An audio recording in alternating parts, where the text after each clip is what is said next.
that you are well, and that you are able to find a place to be relaxed and calm down. I hope you are enjoying the weather wherever you are. For me, it's beginning to be summer, so it's getting a little bit warmer, which I don't appreciate, but it's definitely nice to see the sun again. Today I thought I would share with you the rest of my favorite books, or the collection of books that I really liked as I was getting older. So the first part I will link down below for you. That included books that I read through elementary school, and maybe a little bit of 7th grade. And the rest of these books are from late middle school through high school to the present. So there's a lot of more mature things, and a lot of fantastical, more fairy tale things. So just go ahead and get yourself comfortable. There will be some tapping, some touching, maybe some tracing, a lot of reading, and just general rambling.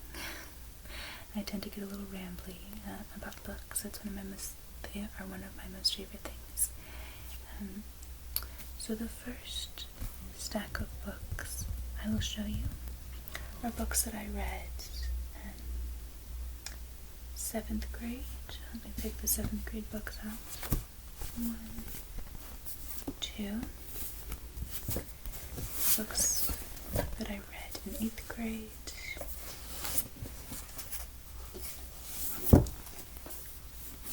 And then the rest of them are elementary, or 9th grade through to the present. Okay? Yeah. We'll put this one in here too. I think I definitely read this. Well, 7th and 8th grade, yeah. Definitely. I think this one. Okay. So off the bat, we have The Hobbit by J.R.R. Tolkien. I think this is the version that my mom read when she was growing up. I believe so. And in the front cover we have the map with the elven writing.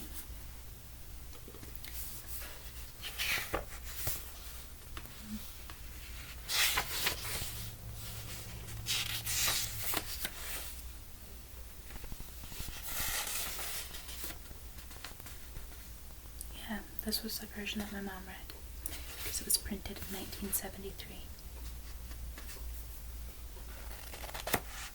This is kept in our big bookcases in our living room, and there's age spots all over it. When I was in 7th grade, I believe, I read Fellowship of the Ring for the first time, and I found it rather difficult to read, but I like The Hobbit a lot better, and I think I read that one shortly after. Have you read the Lord of the Rings stories? Which one is your favorite? And I guess one of the more controversial questions is, how do you think the Hobbit movies stand up against the book?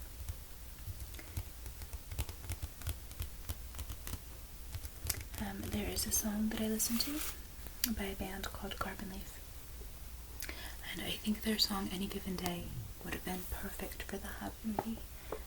I will link that in the description as well so you can go check it out. I've seen Carbon Leaf in concert once, and I would love to see them again.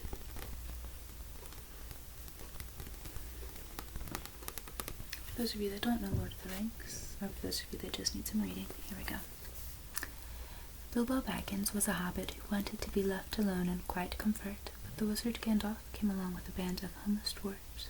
Soon Bilbo was drawn into their quest, facing evil orcs, savage wolves, giant spiders, and worse, unknown dangers. Finally, it was Bilbo, alone and unaided, who had to confront the great dragon Smaug, the terror of an entire countryside. It's a good little fantastical story.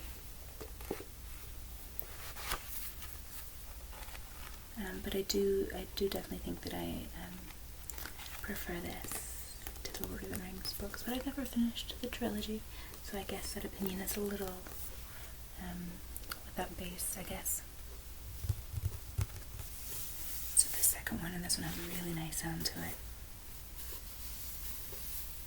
This is one that is actually a series, but I've never read the rest of the books. I really like how the first one feels as you're reading it, and the sound of it.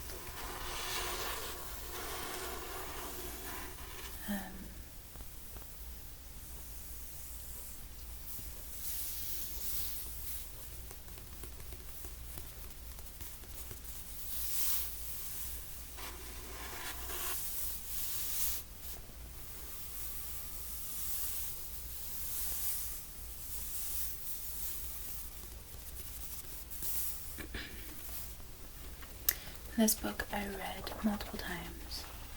It's a very nice, easy read. It's a book that I can get sucked into very quickly, and I like the story. It's really different.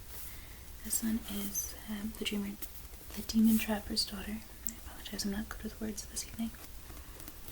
There are multiple other books in the series, but I have never finished. Like I said, I just really kind of like the flow of the first one. Let me read the back to you. Riley Blackthorn just needs a chance to prove herself, and that's exactly what the demons are counting on.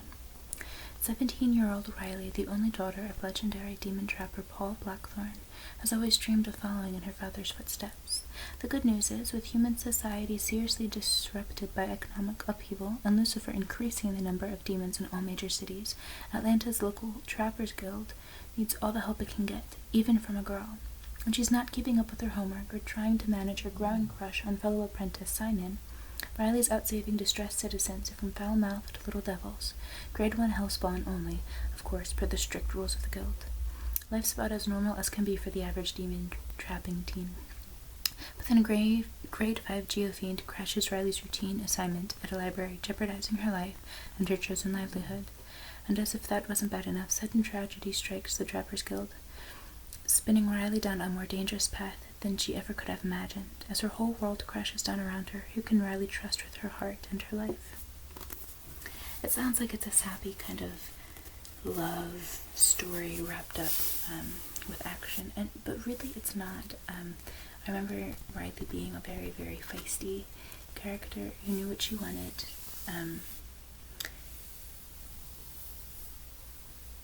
She was very empowering to me. I don't read romance stories very often. I do have a couple in my collection, but you will see that they're not traditional Nicholas Sparks. I don't read anything sappy or relatively unrealistic. But this book just felt very kind of,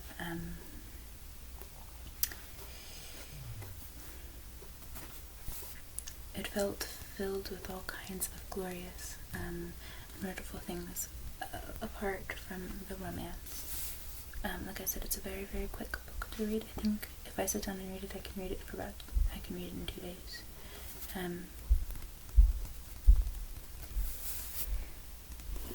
But it's definitely a good book if you're looking for a book to give to somebody, to a young girl in particular, to encourage her to not rely so much on romance. I recommend it a lot. It's very, very good. And it's the cover. Let's just talk about that sound for a second.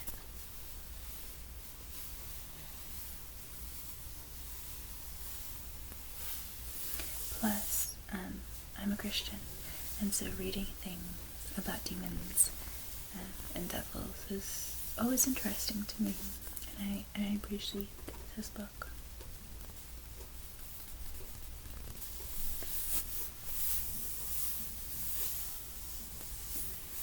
Okay, and the next one, along the same lines as Christianity, I guess, is one that I have been reading for years, and it's called Jesus Freaks, TC Talks, and the Voice of the Martyrs, and it's all the stories of people who died for the gospel. It was really empowering to a overzealous Christian tween. Oops, we won't talk about her. But it's definitely a book where I'm looking for anything re-inspiring or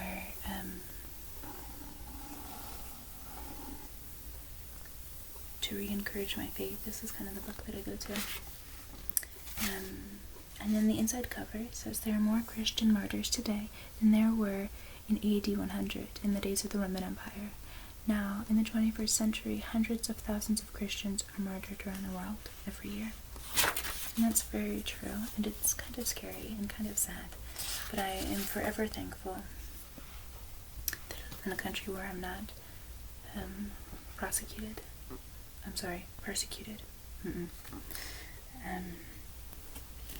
And I don't have to fear that my brothers and sisters around the world do. DC Talk is the author of this book, and that's the band that sings the song Jesus Freak. I will also link that as well for those of you that are interested in a 90s Christian rock song.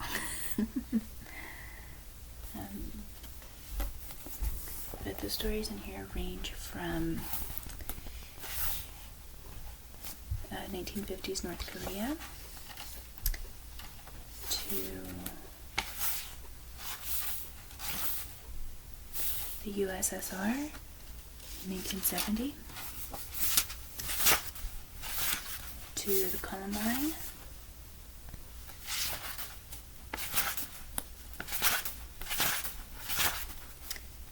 to Pakistan at the turn of the century, China, Bulgaria, another USSR,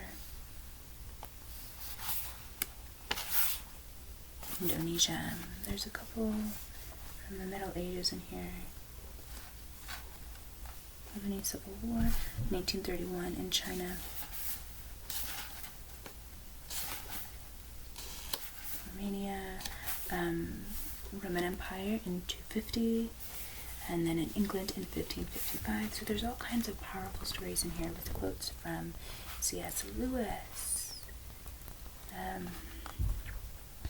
or from the Bible, biblical texts, from the Apostles. So it's just full of really, really inspiring and powerful things for young Christians. I won't get too much into it. I can do another video on it, but I know that a lot of people might not be Christian, and it is something that I will talk about at some point in the future, but not while I'm doing an ASMR book ramble video. But this was definitely one of my favorites.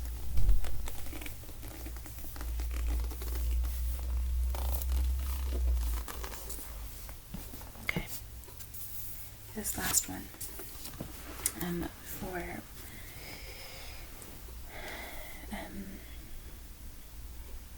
middle school. This book only recently became a young adult bestseller, but I was reading it years before. And it is Lucy Christopher Stolen. Yeah, I think I read this summer. I finished 8th grade, but I don't remember.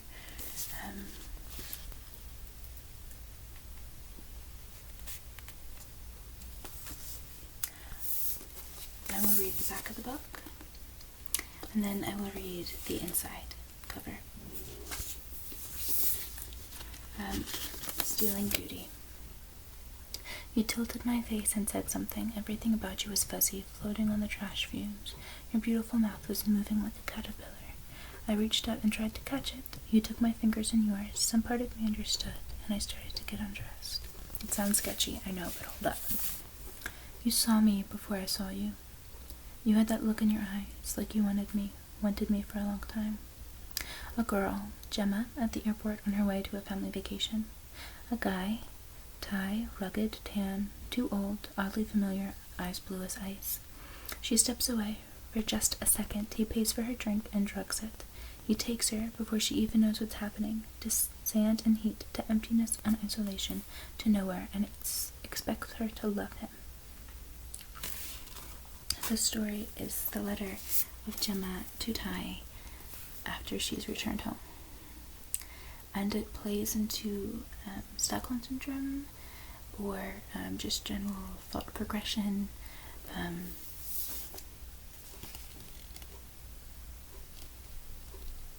I think this was the book that introduced me to the whole notion of matches in a bedpost. Even though nothing like that happens in the story. It's a haunting book, and it makes you really, really question what you would do to survive in a situation when you're kidnapped. And it's written so well, too. I think if I remember correctly, Lucy, she wrote Stolen, her debut novel, as part of her doctoral program. So Stolen was actually written for an assignment, kind of like Robin McKinley's Beauty was written as a homework assignment. But this book is incredible. I've only read it once, but it's one of those books that you read once and it just kind of stays with you forever.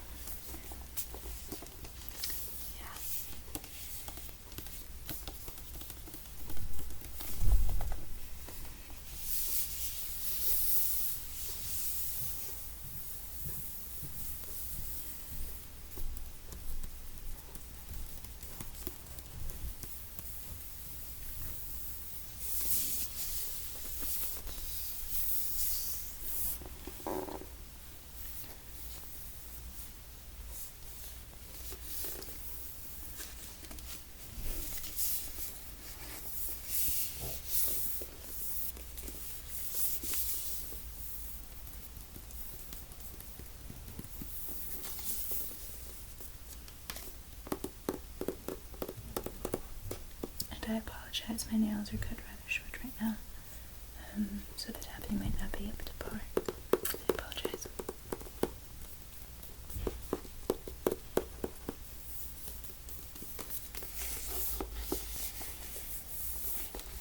And the snake plays a really big part in the story. And so does the butterfly, if I remember. Okay, now we're on to middle school. I'm sorry.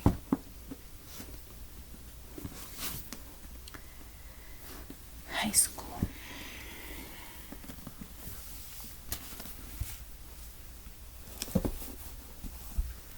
Okay. I have a lot of books right here in front of me. Okay, this next one is one of my most favorite stories. It's one of my most favorite movies as well. Now, I love Harry Ellis. Is that how you say his name? I knew him from this story, but I also know him from Lady Jane, which is a fantastic movie, and I highly recommend it. I will also link that below as well, or information about it, maybe the trailer. It is incredible, and he's so good in that. But this is The Princess Bride. It is, I'm not sure if this book inspired the movie, or if the movie inspired the book. I think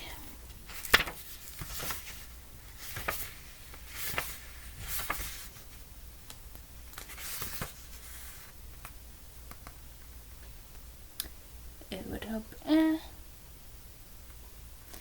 The original printing. Oh my goodness, excuse me, I'm really tired. The original printing of this story inspired the movie. I think William Goldman, who is the author, actually played a very big part in the screenplay. But on the inside cover is you get the map of Florin and Gilder. Which is always fun. The Fire Swamp and the RUS. And the Duel, the Cliffs of Insanity, the Zoo of Death, Thieves' Quarter, Miracle Max. You know, it's just, can we just take a moment and appreciate that scene in the movie? One of the best. But anyway, this is a good book because it gives you the background of the characters, and I like stories that do that.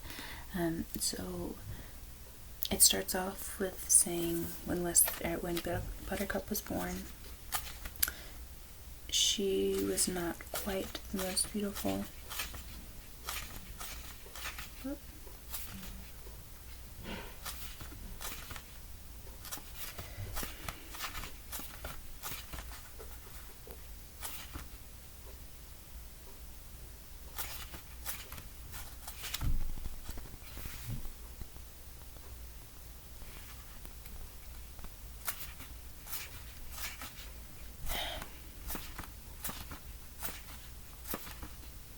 he starts off by saying that Buttercup was not quite the most beautiful girl in the world, but by the time the year that Buttercup was born, the most beautiful woman in the world was a French scullery maid named Annette.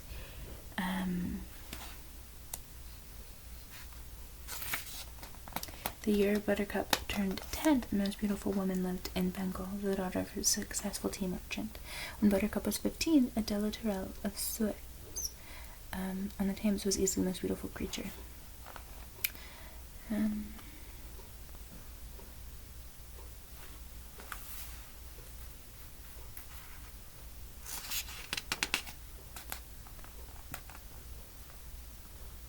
Shortly before her 16th birthday, Buttercup realized that it had now been more than a month since any girl in the village had spoken to her. And then it goes on to say about how she became beautiful, and then she fell in love with Wesley, and you know how the story goes, right? As You Wish isn't here, I promise you. So is Fezzik and the Sicilian and Inigo, and all of it. You get Fezzik's background. You get Inigo's story.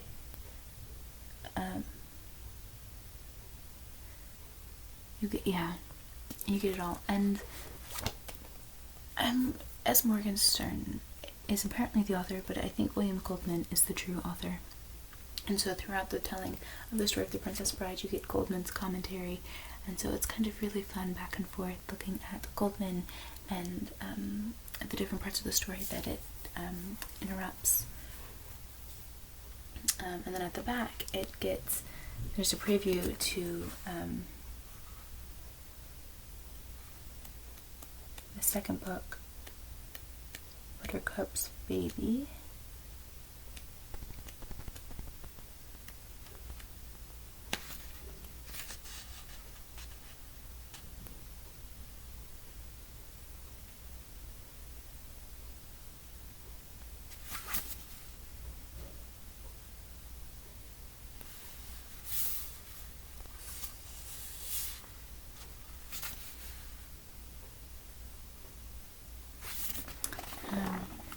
And then you meet their child, which is interesting. I mean, the chapter that chapter of the second book is a little weird because they're stranded on an island, and Buttercup has a baby. But you know, it's Goldman, so you know it's gonna be fun and whatever. Yeah. It is fun and light, so if you're looking for like a fun summer read, I could probably read that in like 3 days, maybe. If I sat down to read it like tomorrow, 2 days. 2 days. But I am in the middle of another book right now, so yeah.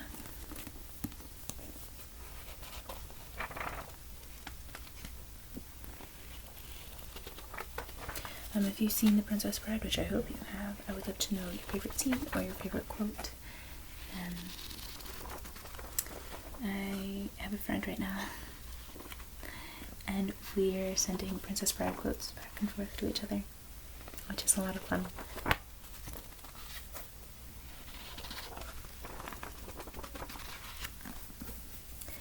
Okay. This book has the inspiration behind my blog, and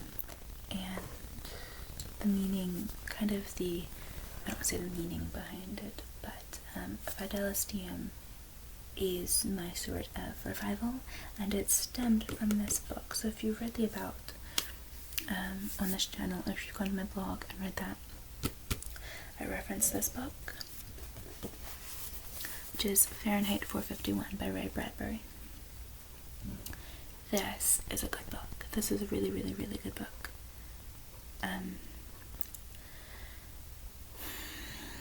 How do you explain a book that challenges the society? How do you explain a book that could tip a culture on its head? Like, it's so important.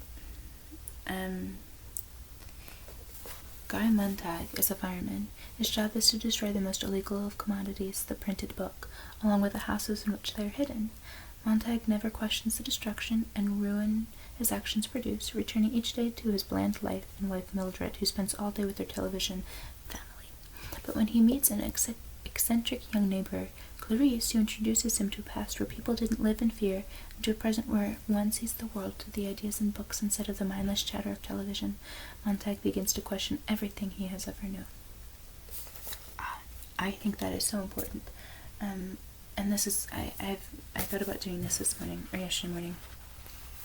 Right, sitting down and doing a let's talk about something, but about technology and the consumption, I guess.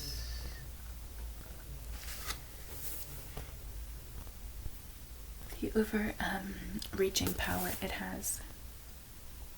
And so this is kind of, my blog is in the pursuit of a Fahrenheit 451 revival, or a Fahrenheit 451-esque revival, which is the pursuit of knowledge, of pure, unadulterated truth straight from the source, and finding things that were once deemed illegal but are actually totally, completely important. And I could do a let's talk about something on this as well, because I think it's something that needs to be talked about.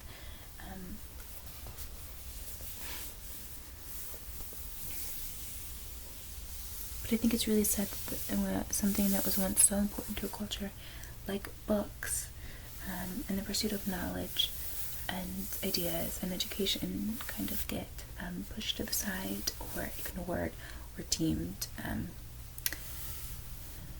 dangerous. So for example, in Nazi Germany, when they were burning books, like The Book Thief is another really, really good book along those same lines. Okay, and here on the front cover, which I'm only now noticing, is a matchbox with, you can see the little matches, but it works its way into a book with a little bookmark.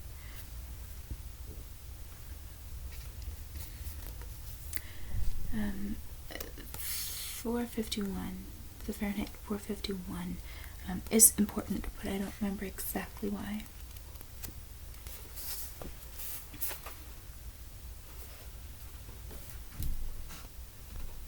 Oh, Ray Bradbury just died a couple years ago.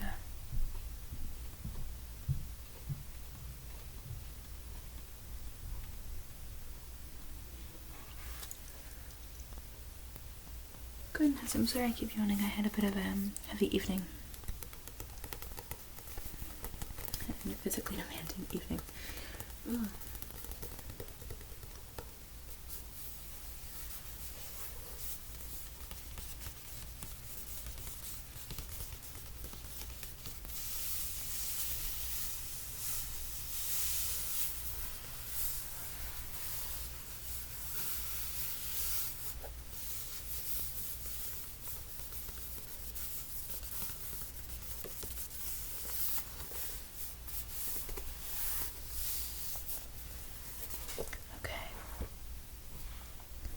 The next book is kind of the book that encouraged me to go to school for psychology and to work with kids with special needs. When you ask me how did I decide the career path, I would say it all started with the book. And this is the book. House Rules by Jodi Picoult. I may have read this in the spring of 9th grade or in the summer before 10th grade. And it is a hard book to read. It is a sad book to read, but it's a powerful book to read, and it was definitely tantalizing to me because kind of the main character has Asperger's, which it irritates me that Asperger's is no longer a thing in the DSM-5, which that's a conversation for another time. But he has Asperger's, and one of the key traits with autism or Asperger's is they get hooked on one thing, something that they're incredibly passionate about or interested in, or it just makes them really, really happy, and so they kind of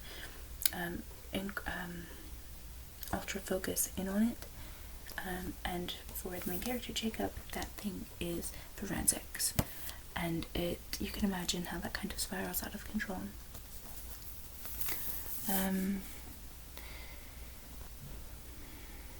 when your son can't look you in the eye, does that mean he's guilty? Jacob Hunt is a teen with Asperger's syndrome. He's hopeless at reading social cues or expressing himself well to others, though he is brilliant in many ways. But he has a special focus on one subject, forensic analysis. A police scanner in his room clues him into crime scenes, and he's always showing up and telling the cops what to do. And he's usually right. But when Jacob's small hometown is rocked by a terrible murder, law enforcement comes to him.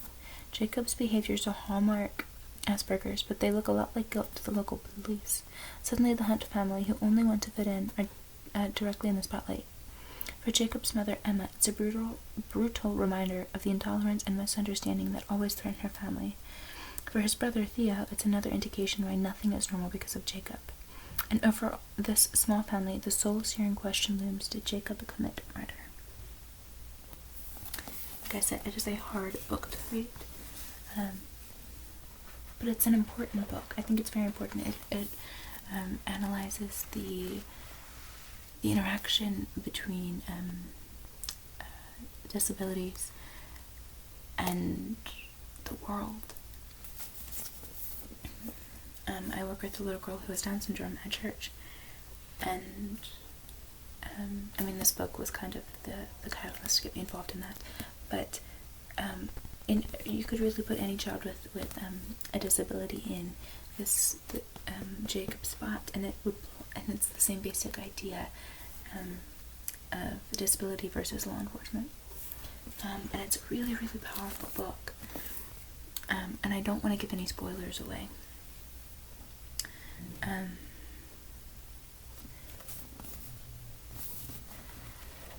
And it's told from each person's perspective. Some are first person, some are third person, but it's all from their perspective. So sometimes you get Jacob, sometimes you get Theo, sometimes you get Emma, sometimes you get the father, or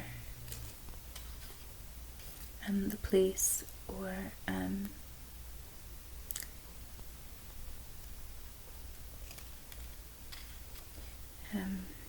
all of the different people involved. And then before each kind of new section of ideas, there's a different case, a different study. So this particular one that I opened to is Ted Bundy. And I know that there are probably more. Oh, it's before each chapter. I apologize. This one is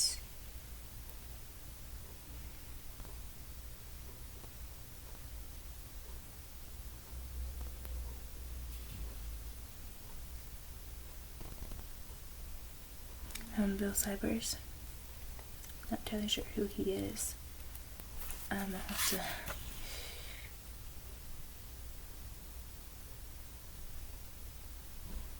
Stella Nico, and all kinds of cool forensics people. Now, in another life, I would be a forensic analysis through psychology. I think it's fascinating.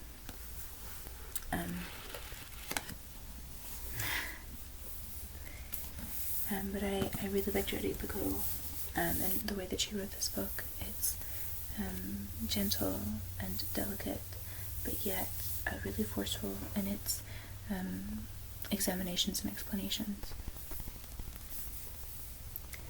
It's forceful without being aggressive. It's gentle without being floppy. It's powerful and leaves a print. And I think that's the mark of a really, really good book.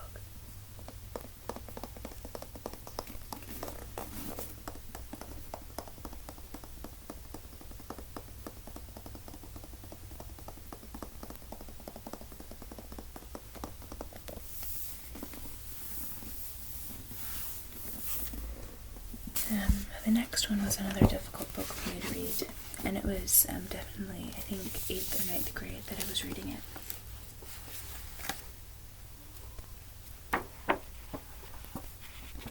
This was one of those books that I passed in Barnes & Noble's multiple times. I read the back up before I finally bought it. It's a dark story.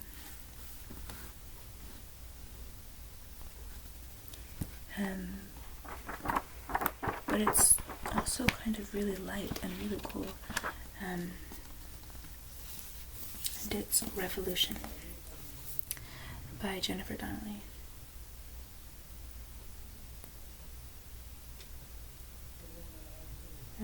So the premise of the story is the girl here lost her brother in a car accident, and he was walking, got hit by a car, and he died, and so she's dealing with a lot of depression because she thinks it's her fault, and she visits her father in France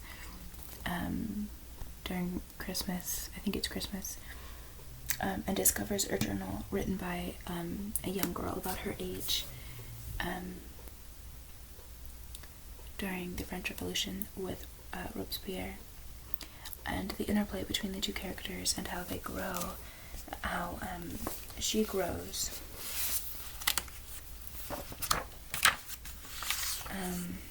Andy, that's her name, how she grows.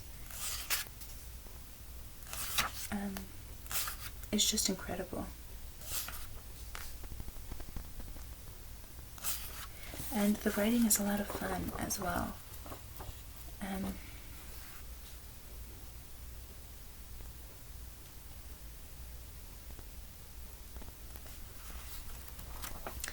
The beginning just is seeped in depression and in guilt, and it's not to the point where it pushes you away from the story, it draws you in, and then by the end of the story, there's this kind of relatively terrifying climax, and then it breaks apart into this beautiful, beautiful new moment of light, and I love, this is going to sound weird, but I love Marie Antoinette, and the French Revolution fascinates me to no end, and so any story that kind of talks about it, or talks about conspiracy theories related to that time period, are books that I kind of devour.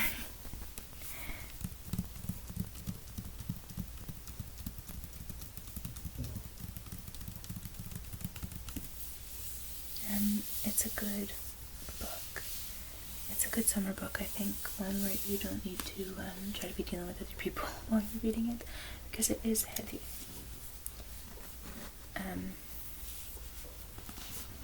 There's a lot in it. I mean, because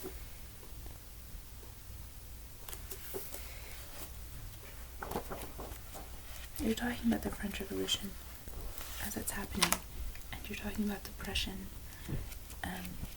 which are all heavy topics, and it's a heavy story, but it's good.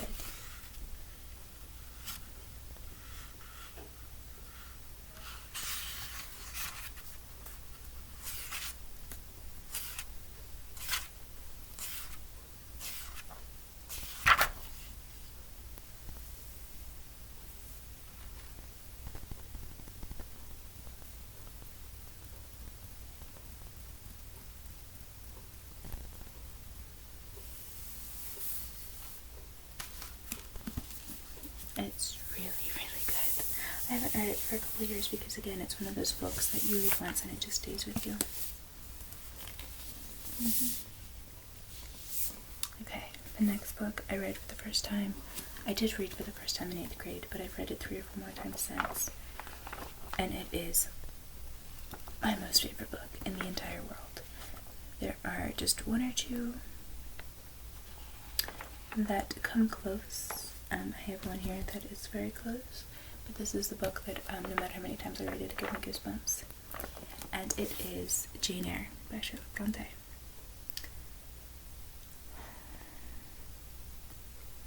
I could ramble about this book for hours. But for those of you that don't know, Jane is a governess at a house and ends up falling in love with the master, and he falls in love with her, and they try to get married, and some big massive thing happens and she runs away, and that's the short and sweet version. But there's a lot more to it than that. Let me read you one of my most favorite lines that I use a lot when I'm thinking about love and romance. And it goes like this. Because, he said, I sometimes have a queer feeling with regard to you, especially when you are near me, as now. It is as if I had a string somewhere under my left ribs, tightly and inextricably knotted to a similar string situated in the corresponding quarter of your little frame, and if that boisterous channel and 200 miles or so of land came broad between us, I am afraid that cord of communion will be snapped, and then I have a nervous notion that I should take to bleeding inwardly. As for you, you'd forget me. That I never should, sir, you know.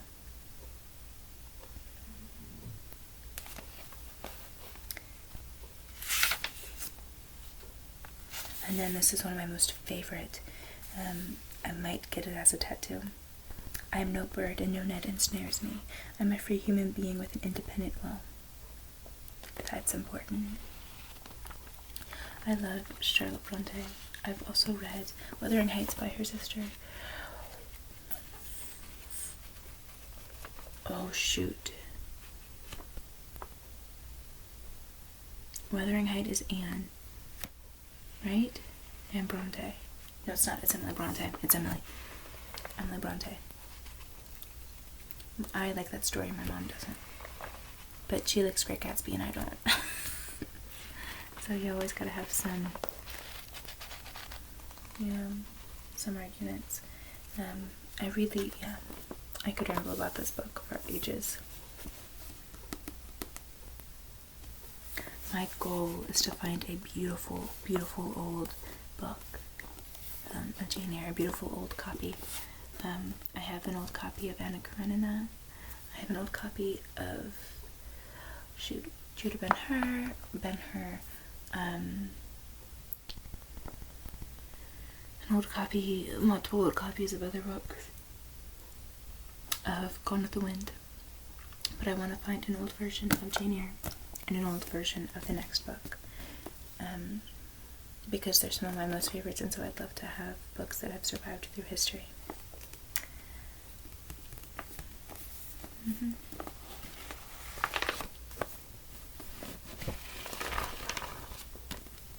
And actually, this book, I have an itty bitty little pressed flower in it. In a lot of the books where I find lines that I love, I have pressed flowers. Okay, on to the books from my senior year of high school to the present. We'll go backwards since the book that I have on top I've kind of already talked about a little bit.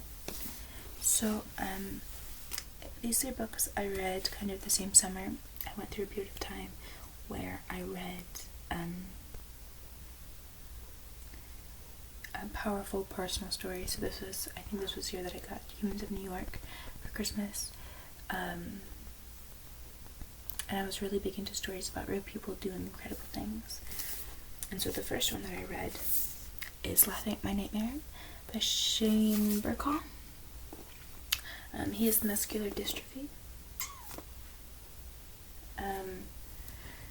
And it's a story of how he's coping and living and still doing incredible things. He's a bit of a potty mouth, and there's a chapter in here that's a bit raunchy, but I like stories that put personality and a mind behind people that we just kind of label as disabled.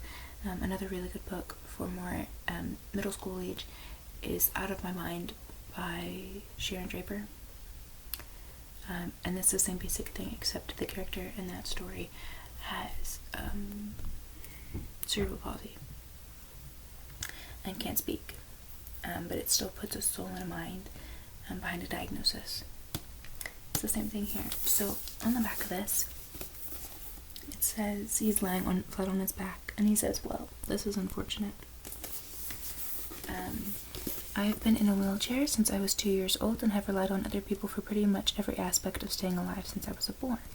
So how the hell did I end up 1,000 miles away from home on an East Coast speaking tour with only my younger brother, 2 of my best friends, and a camera crew filming me pee? I have no idea. Life has been pretty surreal over the past 3 years, but when I really think about it, my existence has consisted of nothing but one absurd event after another.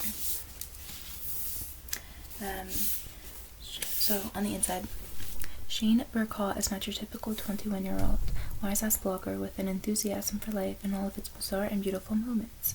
The only difference is that Shane was diagnosed, spinal muscular atrophy. There we go. That's the right thing. At age 2. He's been in a wheelchair his entire life, so his day-to-day life looks slightly different than that of your average able-bodied person. Whether it's planning crazy stunts involving his wheelchair and his friends on the basketball court, figuring out how to pee along the road, which can be difficult when your brother has to maneuver your penis into a pee jar without looking, or instructing a fellow student on the best way to prop his head up in a class, Shane offers his own hilarious and unique perspective on life, love, and the pursuit of happiness. Be warned, this isn't some depressing story of a plucky, disabled teen overcoming the odds, though there are certainly moments of inspiration to be found in these pages. Mostly, this is a funny and eye-opening glimpse into the mind of a young man who started a blog and never expected to have over 500,000 people reading his daily experiences. One thing's for sure, you'll never quite look at life in the same way again. It's a fun book to read. He has a very interesting way of looking at life. And if you need something kind of inspiring and uplifting for the summer, it's really tiny, I promise. You could probably read it in about a day. This is a good book, and I think books like this are so important as well because it makes you think outside of what you know. Okay.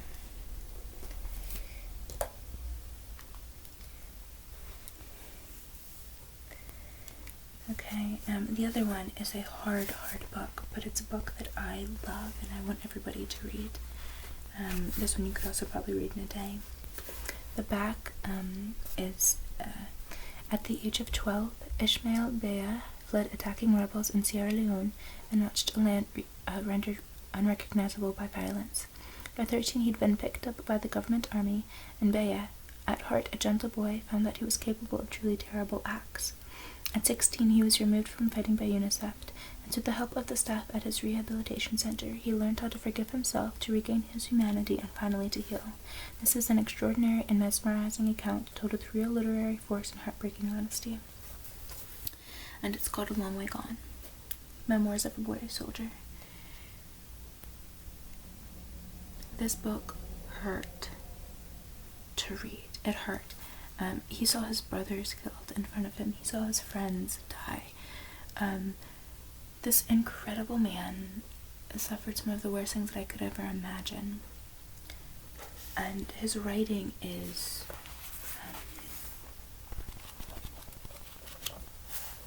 it's poignant, and it's straightforward, and it's beautiful.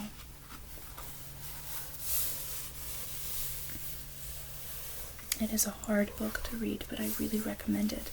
I think books that put in perspective the atrocities of things we just talk about in passing are so important. And I have another one coming up that's kind of along the same lines.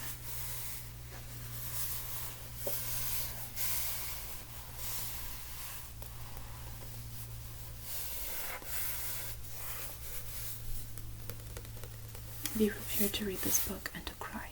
I'm just going to put that out there right now. The next book, I would love to meet her. A couple weeks ago, she was at a local market in a city near me, and I was about 15 minutes from that market when she was there, and it took all for me. I was actually in class when she was there. It was all that I could do not to get out of class and run to go meet her. But it's I Am Malala. I read this book, the summer I graduated high school, and then my English class, the fall semester of my freshman year of college, we talked about this book. It was actually our course book. This is a good book to read. It is so important as well, and so inspiring. I would love to have a passion as unyielding as hers. And then in the book, there are pictures of her growing up and through her recovery. And she's absolutely, she's stunning. She's stunning. She's absolutely beautiful. And to be able to sit and talk with her, just as girls from two totally opposite ends of the world, is a conversation that I would love to have. Yeah. Just to know what her life is like, and her thoughts and her ideas and her understanding of Western culture, and what does she miss about Pakistan, and what does she think is the biggest fault in the world, and all kinds of things like that. Like, I would love to have a conversation with her. And she's so powerful. Like, okay, tell me honestly, can you look in those eyes and not see the determination and the passion? Miss Malala, my dear. And to have, I don't remember if she won, but to have accepted, and to have spoken at the United Nations on her 16th birthday is crazy. To have been nominated for the Nobel Peace Prize at 18, like, yo, she is on fire. She is on fire. She is incredible. Yeah, that is a good book. If you need another book to inspire you this summer, absolutely read this book. And the final book I already talked about, and I will link that video down below, is Les Miserables by Victor Hugo. You're not reading that in a day. You're not reading that in 2 days. You might read that in a month and a half. 1,463 pages. But because I already talked about this one, I will just bathe you in silence, I guess. If you know the musical, you know the story. Except this book, it's better than the musical, let me tell you what.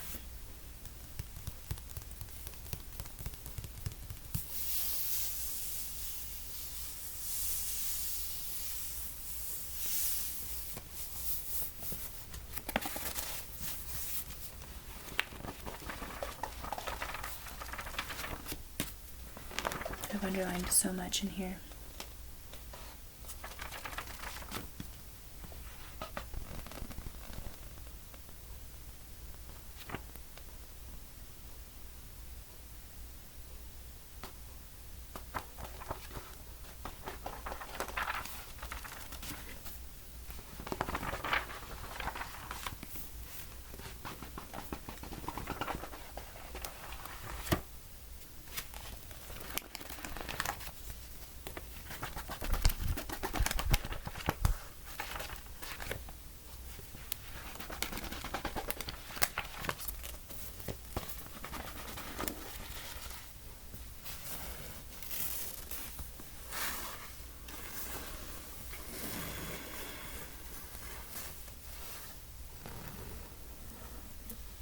Okay.